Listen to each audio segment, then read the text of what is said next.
Hey folks, we're back. We're doing more Samantha upgrades. I'm super stoked. I solved a problem recently that's been vexing me for years.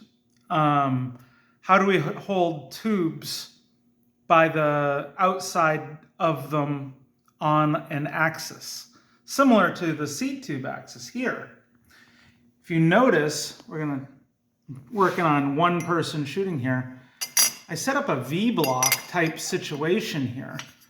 And the point of this holder is that these pads, while they're stainless steel right now and sized for 1 3/8 seat tubes, with the way these holders are cut, I can do up to 2 1/4 inches in diameter or down to whatever. And we've got nice D-Staco clamps there. They're very precise. And because I didn't want to develop a system where I had to custom size these for every tube diameter. And now it's just these pads that have to be cut. And worst case scenario, you could just shim them with gauge blocks or whatever you had around. Actually, 16th inch thick shim stock would be perfect because that's typical tube increments type of thing. And you can see over here the prototype that I built. So I was cutting this and I realized at the time that I was kind of doing it wrong. This one was sized specifically for 1 3/8. Well, this is sized for any tube basically, and I've got nice little screw holes there. Goes into the same raster as the Build Pro stuff, so I can extend this into other situations, which is really cool. Hopefully I'm not too far off the mark here, but this is really cool. There's another cool thing when I was drawing it. Let's see. When you load up a tube, you kind of like bang it against the back side and lower it down. And I realized I can make the rear side longer and make it so it was nice and easy to load. And you can see that that goes right on center there. So I could hold a tube really, just one of these is very tight. And one of these, 2 of those. And that's without deforming the tube much. So that's super cool.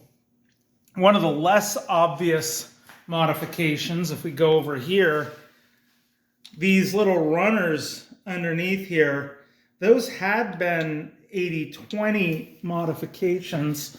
So you can see, here we go, these guys here. So I had made some of these out of 80/20 with a Delrin key, and they used a bunch of drilling for keying into situations.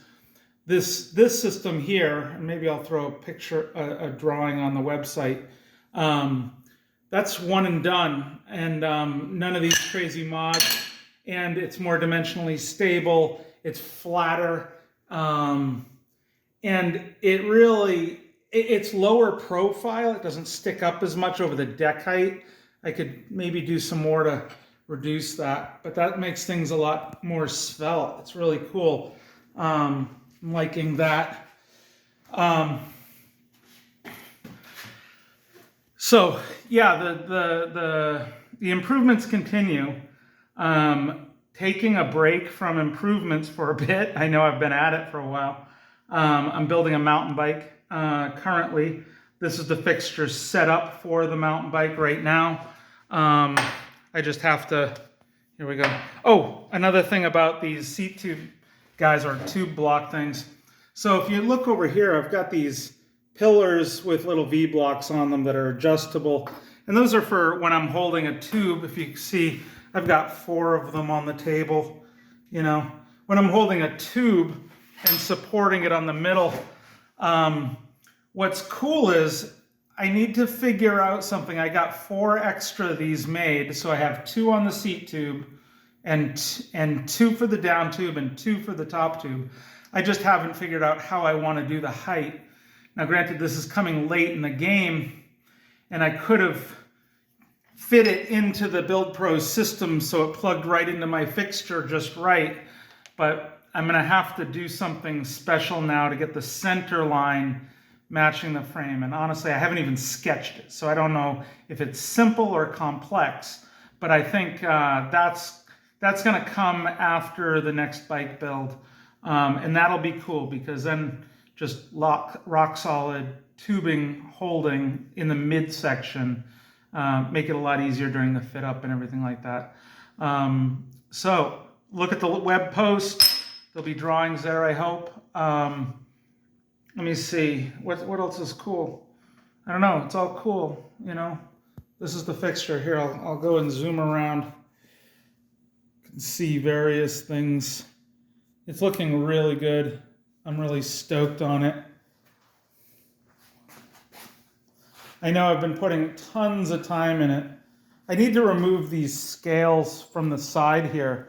Ever since I figured out that this simple pin system made up for that and was far more accurate, I haven't needed these or ever used them really.